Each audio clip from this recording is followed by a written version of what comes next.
What happens when you love a woman that don't love you and you still trying to validate? You don't think she love him? Fuck no. But I think she loves him. If she loved him, she would have never let him run up there. True. Nah, that's what I think. If she loved him, she wouldn't have laughed after it happened. When all the gangster rap and NWA was out there, they called him corny. But his woman, he laughed about it. And when she said that ain't funny and you ain't gonna do nothing about it, it made him act. BuzzBuster welcomes you on another Smith family drama. There is a very particular kind of dysfunction that only Hollywood can produce at full scale. The kind that is meticulously curated, professionally branded, and released to the public in carefully measured doses, like a drip feed of humiliation dressed up as empowerment. And no couple in the history of the entertainment industry has perfected that art form quite like Will Smith and Jada Pinkett Smith. This is not a story about two flawed human beings stumbling through the ordinary difficulties of marriage. Every marriage has those. This is a story about a relationship that has been turned into packaged, monetized, and broadcast to millions of people, while the two people at the center of it seem to have completely lost the thread of what they were actually supposed to be doing together in the first place. And we are going to dig all the way into it. We are going to talk about the rage. We are going to talk about the resentment. We are going to talk about the public admissions that should have stayed private, the staged reconciliations that fooled nobody, the career trajectories that diverged so dramatically they may as well have been living in different galaxies. And crucially, we are going to talk about why, despite all of it, these two people have remained tethered together in a marriage that neither of them appears to actually want. Let's start at the beginning, or rather, let's start somewhere in the middle, because by the time any of this became public knowledge, the damage had already been done. Yes. It was not a divorce on paper, right, but it was a divorce. Newsflash, Will Smith and Jada Pinkett Smith have been living separate lives for years. And this is all coming out now because Jada is starting the promo for her book, Worthy, and she is telling all. And I think Will Smith and Jada Pinkett Smith have been married since 1997. That is nearly 3 decades. In those 3 decades, they have become two of the most recognizable faces on the planet, raised 3 children, built an entertainment empire, and somehow managed to turn their private marital collapse into a multi-platform media event. For years, observers, both industry insiders and ordinary viewers, noticed something that polite society wasn't really allowed to say out loud. This does not look like a happy marriage. It didn't look like a particularly functional one either, but it kept going. And the reasons it kept going, as we will get into, are considerably more complicated than simple love or loyalty. by the time we got to 2016, we were just exhausted with trying. People are really shocked because, yeah, Will and Jada showed such a united front for so many years. It turns out they were separated during that whole entanglement controversy when they attended the 2022 Oscars together. The first thing you need to understand about Will and Jada is that they represent two very different kinds of celebrity. Will Smith built his fame on being universally liked. That was the whole product. From his earliest days as a rapper who didn't curse, to his breakout television role as a likable fish-out-of-water kid from West Philadelphia, to his ascent as one of the biggest box office draws in Hollywood history, the Will Smith brand was fundamentally built on warmth, accessibility, and a kind of relentless sunniness that made audiences feel good just looking at him. Jada Pinkett Smith's celebrity is a different animal entirely. She has always been a far more polarizing figure. Her acting career, while creditable, never reached the heights she apparently expected. And the slap happened. Yeah, she goes there too.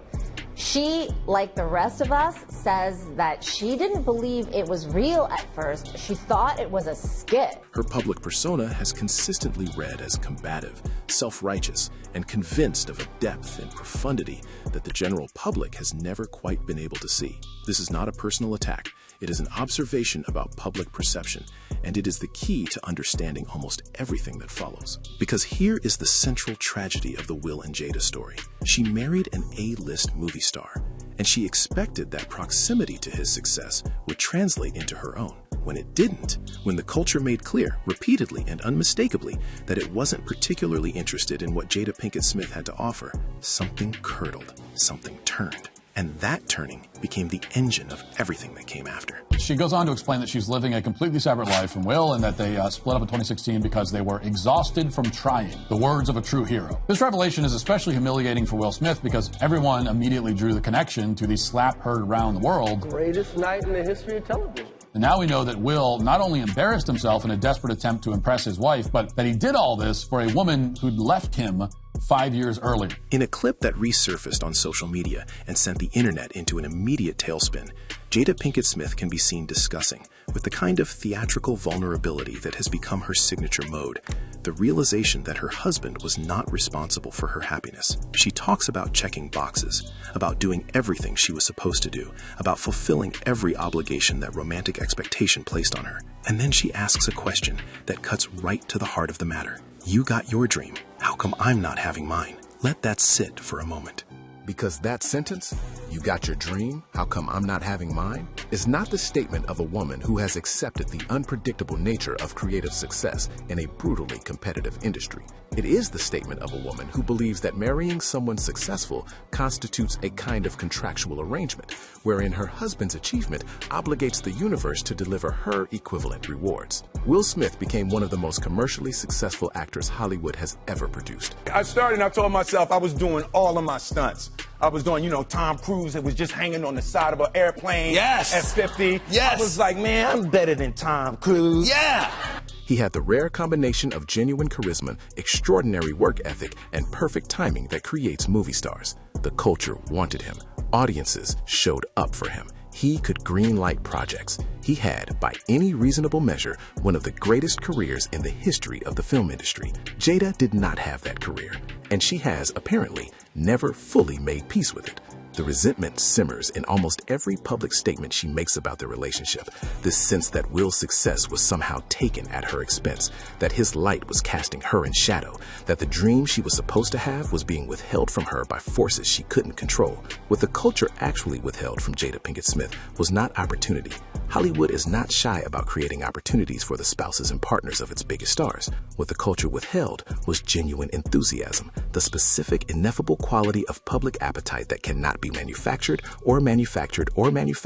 no matter how much access or exposure you have. And that, fundamentally, is not Will's fault, but it has been Will's problem to live with. The rage she describes, the simmering, box-checking resentment, is real. You can hear it. You can feel it. And it explains a great deal about the decisions she has made in the years since, particularly the decision to transform her marriage into content. Let's talk about the show. Let's talk about what it represented, what it accomplished, and what it actually was beneath the glossy production values and the therapeutic framing. I don't think she does. I think. Well, damn, how they gonna be married all these years? At some point in time, you get. I think she liked the lifestyle. Now, who's she gonna marry with that much money? Oprah. Hey, Oprah ain't gonna have her. You understand what I'm saying? I mean, and then she's mean. Is she? Well, I don't know anything about it, so I'm just. Well, I don't know anything about it. I could just see it in her face. For her to sit there, see, a real woman would have said, "Hey, don't." Red Table Talk was a Facebook watch program hosted by Jada Pinkett Smith, her daughter Willow, and her mother, Adrienne Banfield Norris. It ran for several years and generated enormous amounts of attention, primarily because of a specific recurring feature of its format. Jada would periodically invite her husband onto the program to discuss aspects of their private life that most couples would handle, if they had any sense, behind closed doors and away from cameras. The most infamous of these appearances involved a frank on-camera discussion of what Jada described as an entanglement, a relationship she had pursued with a much younger man, a musician named August Alsina, while she and Will, by her account, separated. Will sat across from her during this conversation, on camera, in front of a production crew, and subsequently, in front of millions of viewers. There is a word for what happened at that table, and it is not healing. It is not transparency. It is not modeling healthy communication. The word is humiliation. And the fact that it was packaged in the language of emotional growth and radical honesty does not change what it actually was. Will Smith sat at that table and was publicly diminished, not because of anything he did wrong, not as a consequence of his own choices, but because his wife decided that this particular chapter of their private life, her infidelity, or whatever it was, constituted content worth sharing, Content that would drive views and generate conversation and keep the Jada Pinkett Smith brand relevant in a media landscape that was otherwise not particularly interested in her. So from the year 2016, which is 7 years ago now, Yes. y'all have been apart. Yeah.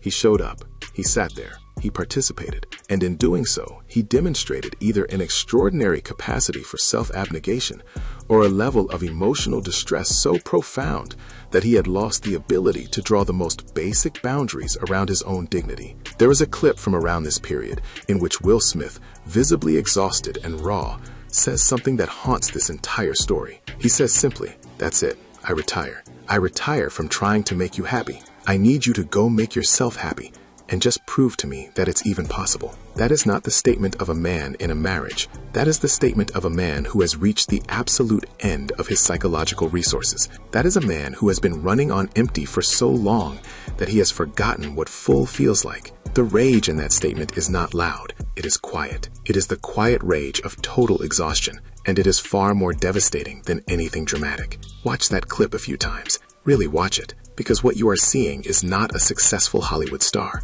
What you are seeing is a man who is completely lost. More recently, Jada Pinkett Smith has been on a book tour, promoting her memoir, in which she apparently decided that the previous public disclosures about her marriage were insufficient, and that more was required.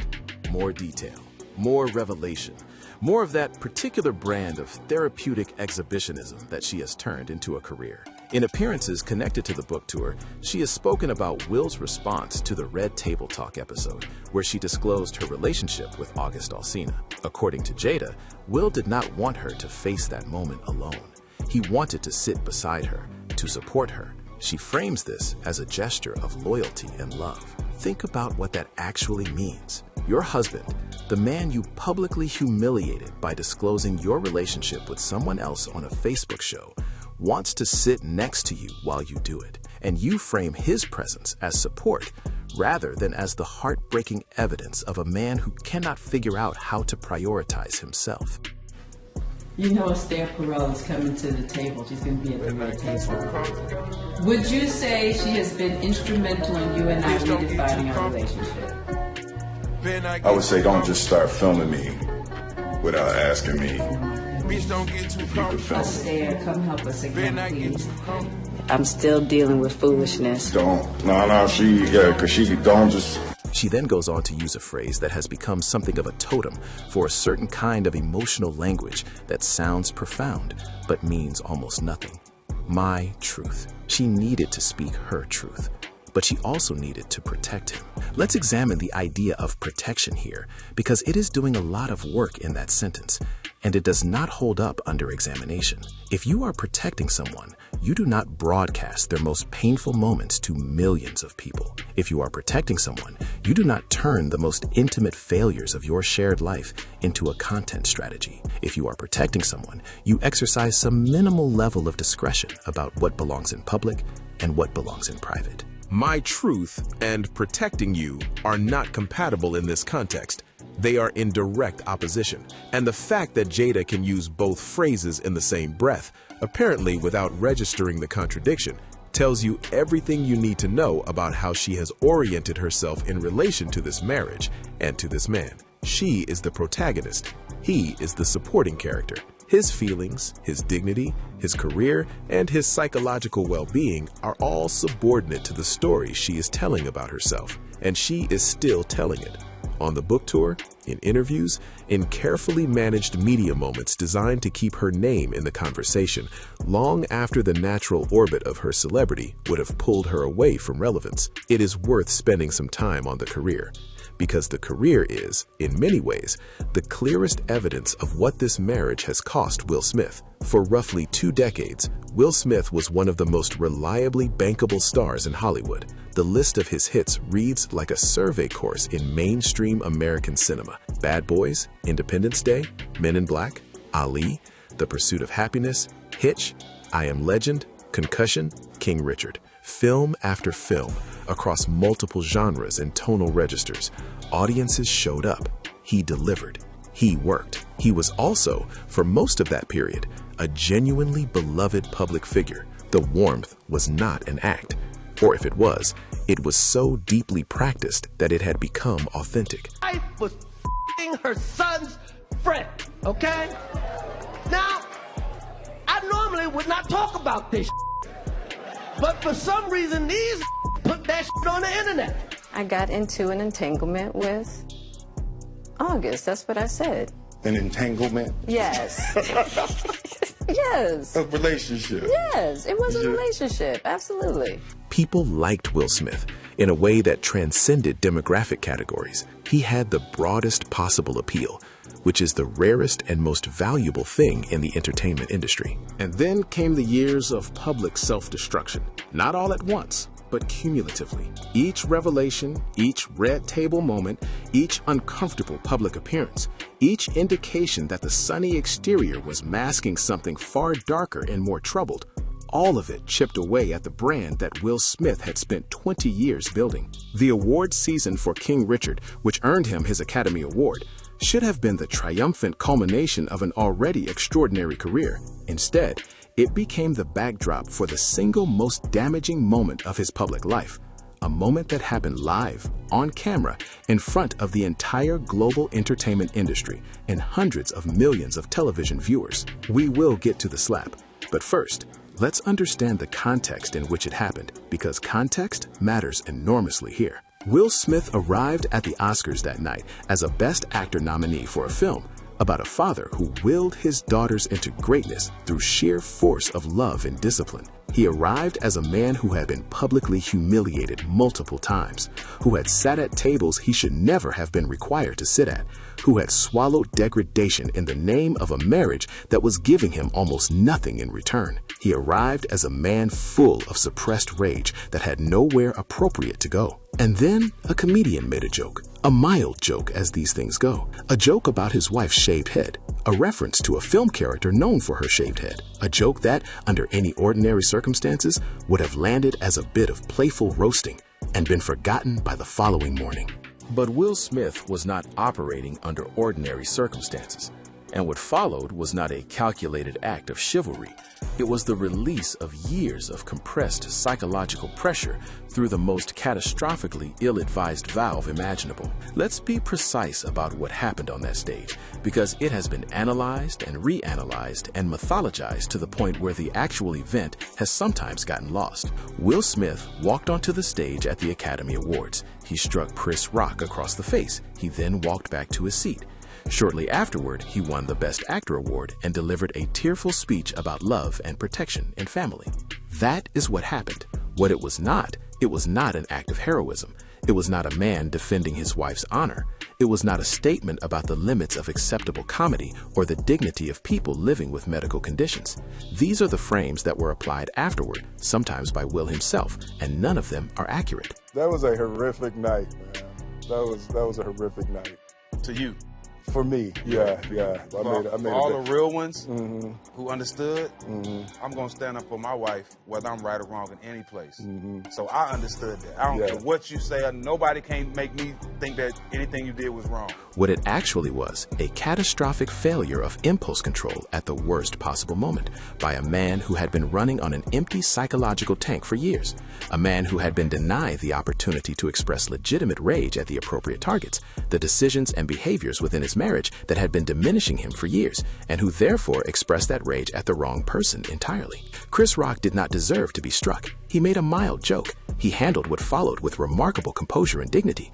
There is an argument to be made that he handled it with considerably more class than the situation strictly required, and that argument would be correct. The consequences for Will Smith were swift and severe. He was banned from the Academy Awards ceremony and related events for a decade. His projects were put on hold.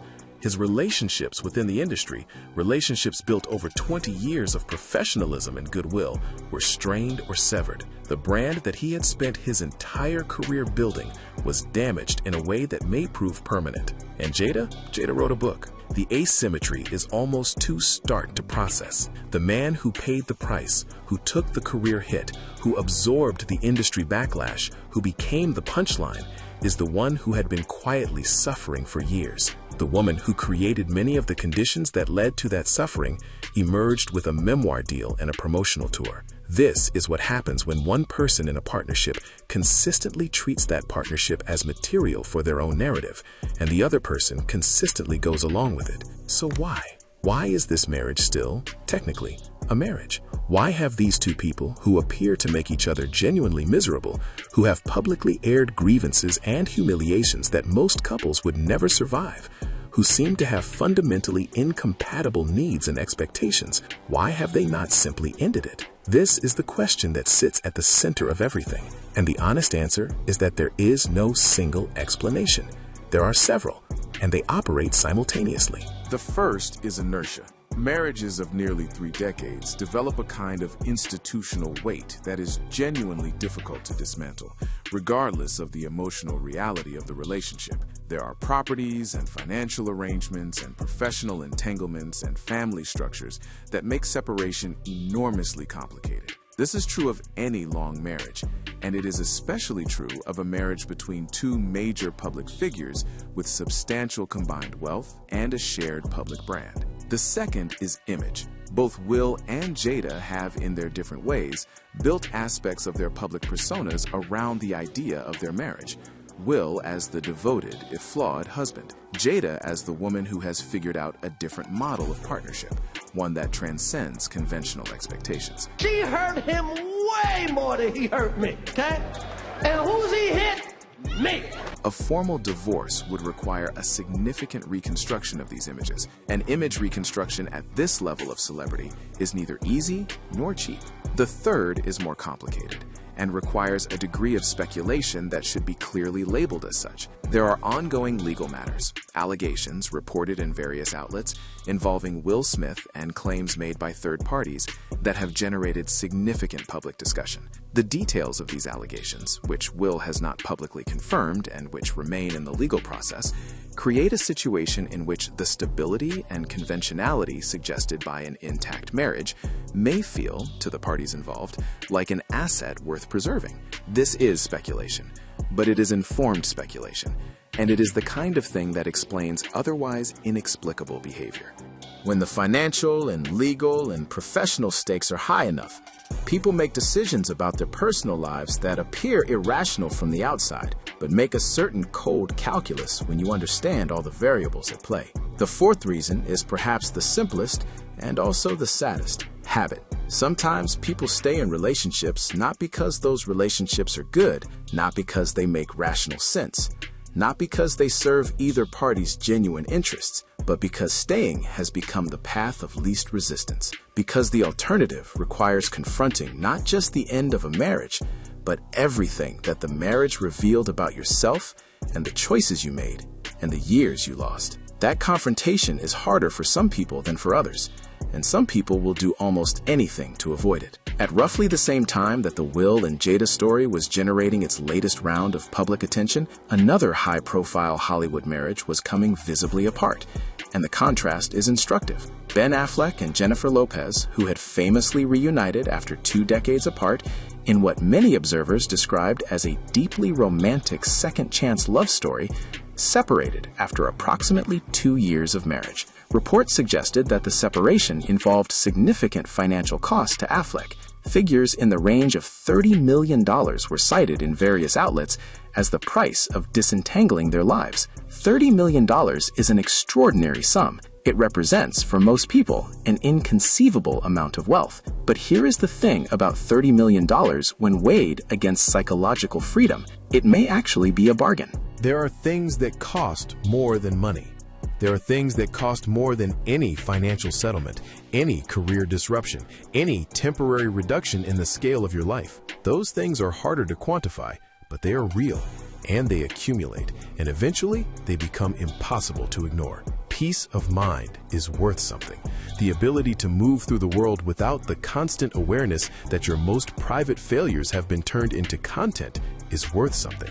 The freedom to be fully yourself in your full complexity without having that complexity curated and weaponized and broadcast by your partner, that is worth $30 million and more. Ben Affleck, whatever his personal failings, and he has documented them with more honesty than most public figures, appears to have understood that at some point the cost of staying exceeded the cost of leaving, and he left. The question of why Will Smith hasn't arrived at the same conclusion is one that only Will Smith can fully answer. But from the outside, watching the evidence accumulate over years and years, it is genuinely difficult to argue that the present arrangement is serving him in any meaningful way. The career is damaged, the public image is damaged, the psychological toll, visible in every public appearance he has made since the Oscars incident, is significant. And the marriage that was supposed to be the foundation of his life has become, by his own public admission, a source of exhaustion rather than sustenance. At some point,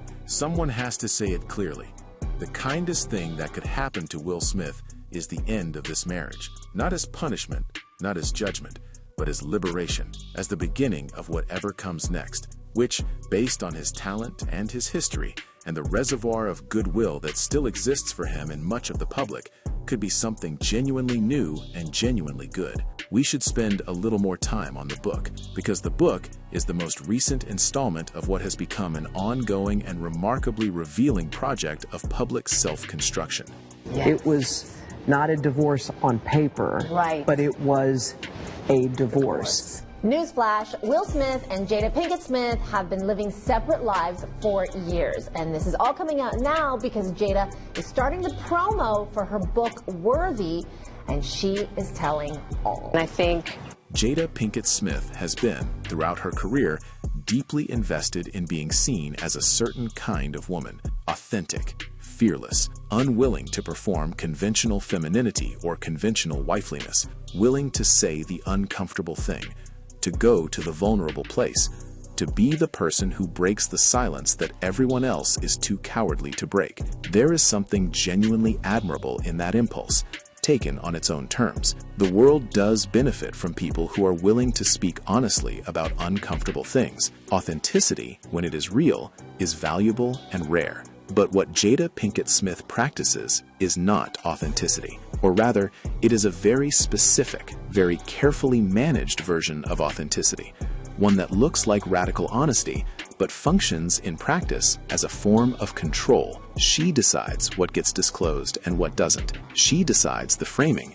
She decides what her husband's role in the story is. She decides when he is present and when he is not. She controls the narrative. The person who controls the narrative holds the power. And in the Will and Jada story, Jada has always controlled the narrative. The memoir is the clearest expression of this. A memoir is, by definition, one person's account of events that involved multiple people. It is inherently selective. It is inherently partial. It grants the author the ability to contextualize her own choices in the most favorable possible light, while leaving other parties unable to respond, or able to respond only at the cost of creating more public conflict, which benefits her. Will Smith wrote his own memoir, but Will's memoir, whatever its merits, came out in the context of a public image that was already under significant strain. Jada's memoir came out in the context of a public image that she had been carefully managing and maintaining for years. The playing field was not level. And through all of it, the show, the disclosures, the book tour interviews, the carefully calibrated public admissions, Jada Pinkett Smith has never once appeared to genuinely reckon with the question of what all of this has cost the man she married. Never once has she seemed to ask herself, what does Will actually need from me? What does he need me to keep private? What does he need me to stop making into content? Perhaps she has asked those questions privately. Perhaps there are conversations that have happened behind closed doors that never made it onto any platform. But based on the evidence that is publicly available, the answer she arrives at again and again is, he needs me to keep talking about us. He needs me to keep publishing. He needs me to keep the conversation going. And he does not need any of those things, but she does. Let's address, carefully and clearly, the legal situation that has been circling the Will Smith story in recent months. Reports have emerged, and it is important to be precise here and say reports, because these are allegations that have not been adjudicated. of a lawsuit involving claims of sexual harassment made against Will Smith by a backup musician. The specific details of the allegations, as reported, include claims of inappropriate conduct and an alleged incident involving the musician's hotel room and items left there. These are serious allegations. They have not been proven. Will Smith has not publicly confirmed them. The legal process has not reached a conclusion. What is relevant to this analysis is not the specific truth or falsity of the allegations. That is for the courts to determine, but rather the way in which the existence of such legal proceedings intersects with everything else we have been discussing. Specifically, when someone is navigating serious legal allegations, the optics of personal life become strategically significant in ways that have nothing to do with love or genuine partnership. The appearance of an intact conventional marriage can be an asset in a courtroom or in the court of public opinion, regardless of the reality of that marriage. This is not a novel observation. This is how public figures have been managing legal and reputational crises for as long as public figures and legal crises have coexisted. The partner stands by the side. The family appears together. The image of stability is maintained. Whether this dynamic is operating in the Will and Jada situation specifically is again something that only the parties involved can fully know. But it would be naive to pretend that legal circumstances can't influence decisions about the formal status of a marriage. They can. They do. They have throughout history. If and when the legal situation resolves, in whatever direction it resolves, it will be instructive to see whether the status of the marriage changes as well. Not because the marriage is definitely tied to the legal situation, but because the... I don't think she does. I think... Well, damn, how they gonna be married all these years? At some point in time, you get... I think she like the lifestyle. Now, who's she gonna marry with that much money? Oprah? Hey, Oprah ain't gonna have her. You understand what I'm saying? I mean, and then she's mean. Is she? Well, I don't know anything about it, so I'm just thinking. I don't know anything about it. I could just see it in her face. For her to sit there, see, a real woman would have said, hey, don't. It is worth pausing in the midst of all this darkness to think about what the alternative looks like. What a healthy resolution to this situation might actually involve. Because the goal here is not to take pleasure in anyone's suffering. The goal, to the extent that outside observers can have a goal in someone else's life, is to understand what is happening and to be honest about it. And the honest thing to say, having laid out all of the evidence, is that both of these people would probably be better off with a formal, clean separation. Not because divorce is inherently good. It isn't.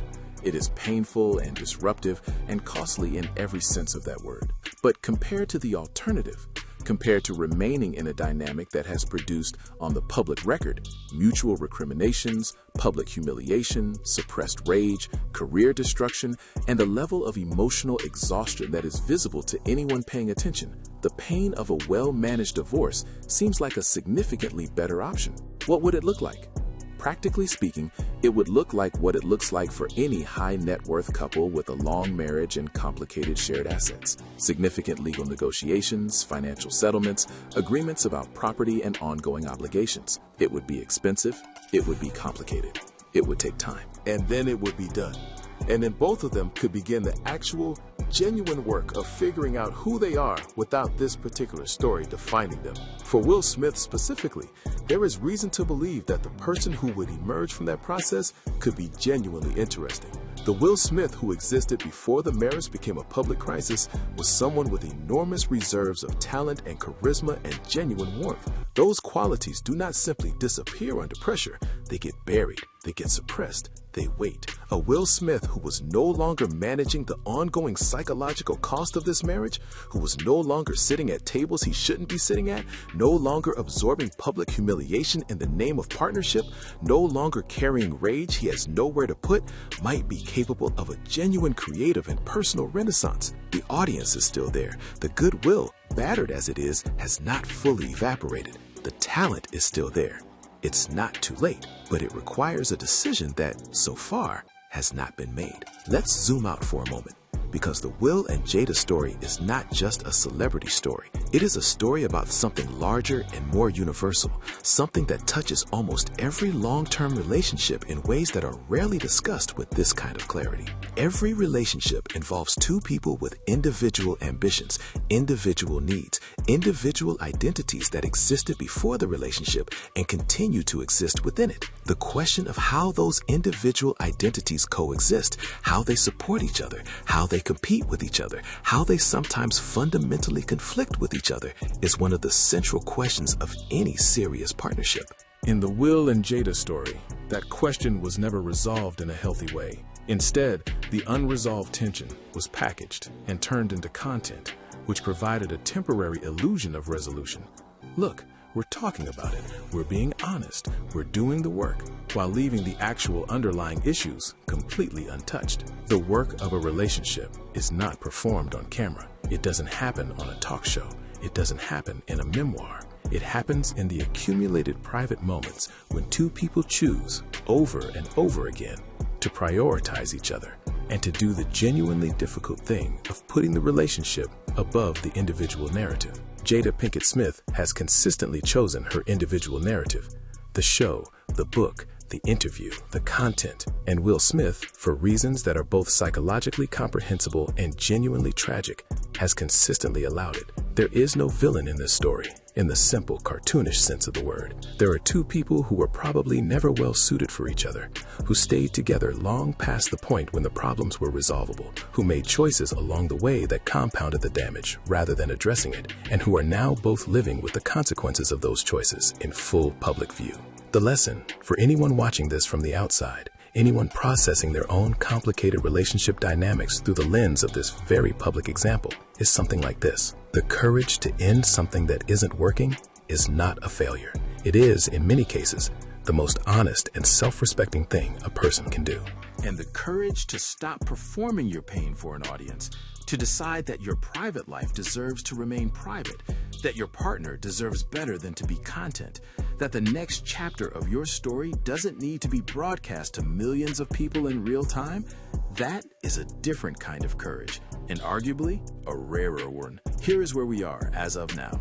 Will Smith and Jada Pinkett Smith are still technically married. They are living, by various accounts, in separate residences. Their public appearances together have become infrequent. The conversations they do have in public are increasingly tinged with a weariness that is difficult to disguise. The story isn't over. These situations rarely end with a clean final chapter.